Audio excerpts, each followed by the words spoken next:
கேப்டனும் SAC அவர்களும் 17 படங்கள் ஒன்றா நடிச்சிருக்காங்க அவர் டைரக்ஷனில். இன்றைக்கி தான் உங்களுக்கெல்லாம் விஜய் இப்போ பெருசாக தெரியுது.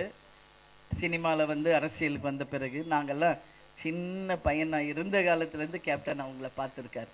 நம்ம வீட்டுக்கு பக்கத்து தான் அவங்க வீடு. அதனால் உங்களுக்கு வேணால் விஜய் எங்களுக்கு எங்கள் பையன்தான் நான் சொல்லுவேன். இப்போ விஜய் பிரபாகர் சண்முக பாண்டியன் எப்படி அந்த மாதிரி தான் விஜய். என்னை பொறுத்த வரைக்கும் ஏஐயில் கூட அவர் இப்போ கேப்டனை யூஸ் பண்ணலாம், தாராளமாக பண்ணுங்கணும். செந்தூர பாண்டி அப்படின்னு ஒரு படத்தில் கேப்டன் நடித்து கொடுத்தாரு. இன்றைக்கி அவர் நல்லா இருக்கார், வாழ்த்துக்கள். அதுக்காக கேப்டனுடைய வாக்குகளை பிரிக்கிறதுக்கு அவர் சொல்கிறாரா? அவர் கேப்டன் ஃபோட்டோவை யூஸ் பண்ணுறாங்கன்னு சொல்கிறாங்களா? அப்படின்னா எங்களுக்கென்று ஒரு கட்சி இருக்குது, எங்களுக்கென்று ஒரு அமைப்பு இருக்குது, எங்களுக்கென்று எங்களுடைய மாவட்ட செயலாளர்கள், நிர்வாகிகள், தொண்டர்கள் லட்சக்கணக்கான பேர் தமிழ்நாடு முழுக்க இருக்கிறார்கள். எங்கள் கட்சி 20 ஆண்டு கட்சி, எதிர்கட்சியான கட்சி.